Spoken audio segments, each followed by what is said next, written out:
From Fox 5 News, this is Good Day New York.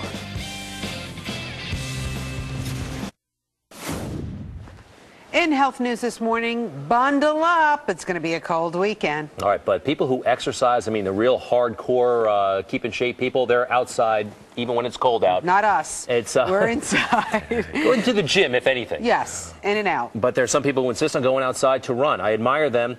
I wonder about them. Dr. Sapna Parikh is one of them herself. It's good to have a doctor in the house. All right, Doc, what's going on? Good morning, guys. Yeah, it's cold outside, but you know what? A lot of people say that it's invigorating to work out. We've been seeing people running by, people biking by in this temperature. A couple things that happen to your body in the cold weather. The cold weather can constrict your airways. It also causes your airways to make a little more mucus. That's why you sometimes cough afterwards, especially a problem if you have asthma. One other thing it does, it constricts the blood vessels, which can put more strain on your heart, makes your extremities a little bit colder. If you want to work out, if you want to do it anyway, we're going to tell you how to do it right. Joining me out here in the cold is Warren Greene, the brand editor for Runner's World magazine. You've run 18 marathons. I have. And he runs outside all the time. Okay, we're going to talk about what to wear. Absolutely. So I am wearing what you're supposed to wear if it's 10 degrees to 20 degrees. He's wearing what you're supposed to wear if it's 30 to 40 degrees. Yep. Okay, so let's start with me. 10 to 20 degrees, which I don't know that I recommend this, but if you do want to do it, here's how to do it right. Okay. Well, from the inside coming out, you have a base layer against your skin that's going to wick away the moisture.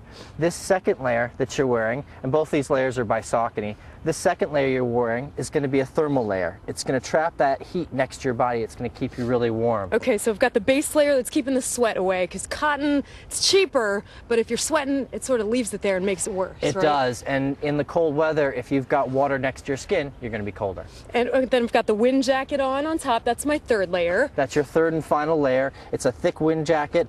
Wind robs your body of heat, so you want to prevent that wind from getting towards this thermal layer and taking that heat away. Okay, and then on bottom, I've got the tights on, but I actually have two layers underneath here. I don't know if you can see this, but I have two pairs of tights on. Yep. Underneath here.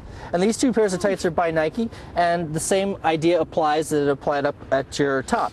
You want to have one layer on the bottom that pulls that moisture away from your body, and this top layer is going to keep you warm. It's also going to keep the wind off of that wet sweat. I've got waterproof shoes on in case you're running through snow or anything. The gloves, you can wear two pairs of gloves, right, if you want to? Yeah, a lot of people wear a glove and then a mitten. Your hands stay warmer in the mittens. This, by 180s, is a great combination. It's a glove and a mitten. Both combined in one. That's right. Got the hat, and then also to cover your mouth. They do make these neoprene things that I think are kind of tough to breathe in. I usually just bring this up and cover my mouth to run.